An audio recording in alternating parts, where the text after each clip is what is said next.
I've been meaning to make this video for a while, so let's get into it. I want to talk about two verses in Scripture that could possibly mean something other than what we thought it meant. The first one is not kindling a fire in your dwelling places on the Sabbath, and the second is not boiling a kid in its mother's milk.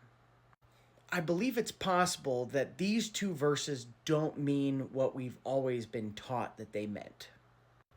I think it's likely that they were Hebrew idioms that have just gotten lost in translation throughout the cultural changes.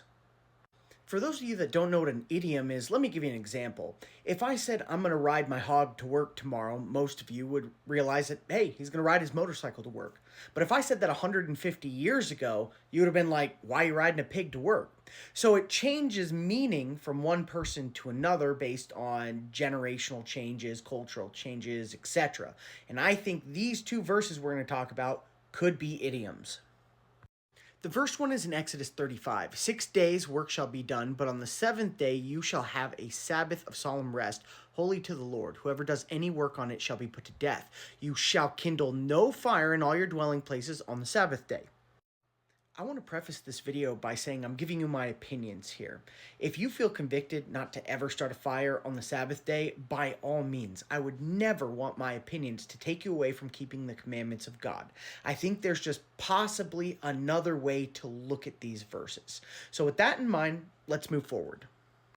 If we look at the term kindle fire throughout the scripture, it doesn't show up that many times. And most of them, it's talking about the anger of the Most High. Let's look at some of the instances in Jeremiah.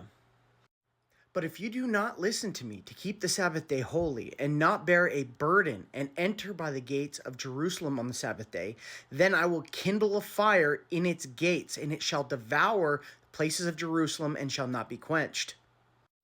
I will punish you according to the fruit of your deeds, declares the Lord. I will kindle a fire in her forest, and it shall devour all that is around her. I shall kindle a fire in the temples of the gods of Egypt, and he shall burn them and carry them away captive. And he shall clean the land of Egypt as a shepherd cleans his cloak of vermin, and he shall go away from there in peace. I will kindle a fire in the walls of Damascus, and it shall devour the strongholds. I think we can catch the point here. We live in a world where we're very blessed and we don't have to kindle fires that often. And when we do, it's super easy. A lighter and a couple of pieces of paper and you can start a fire like that. To me, in the modern day era, kindling fire is not that hard. It doesn't feel burdensome. It's not work. I will say though, back in the day when this was written, if we were talking about starting a fire with a bow and drill, that could be pretty taxing, I imagine. That would probably start to feel like work.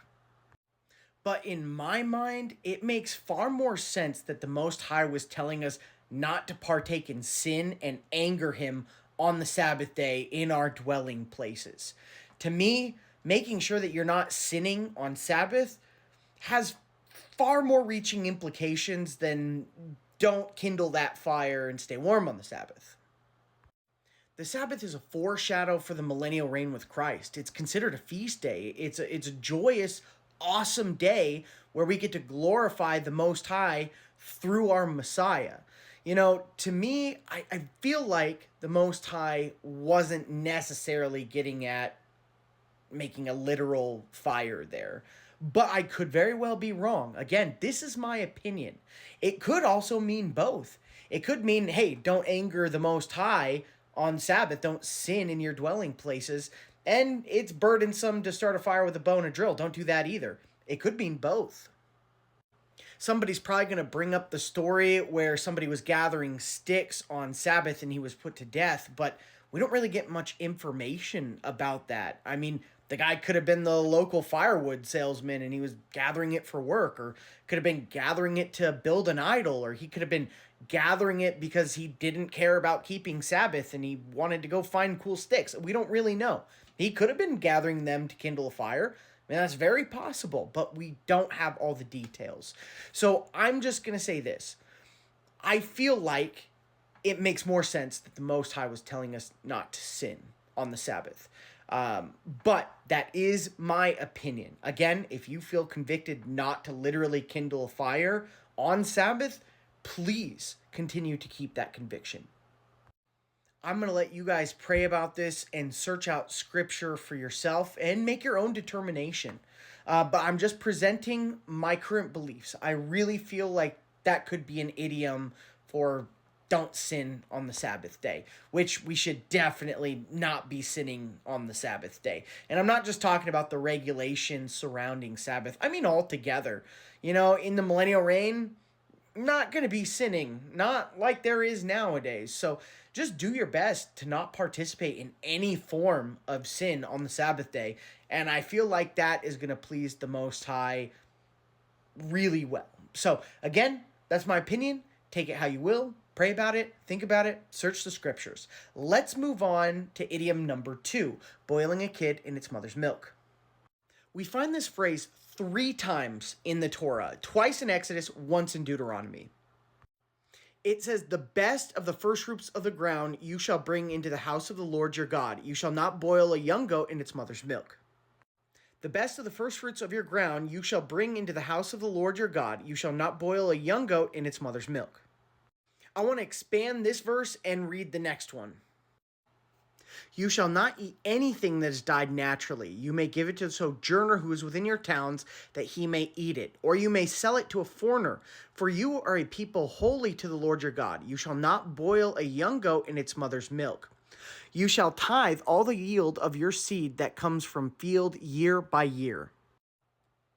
When I came into Torah observance, I was always told by people that this meant, don't boil a kid in its mother's milk. And that's a really, really easy law to follow.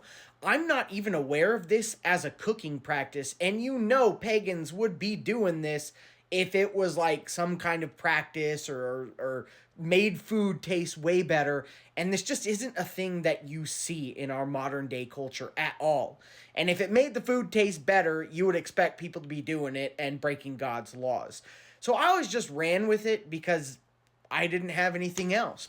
But when I looked into it a little deeper, something started to pop out. Let's go back through and look at them again.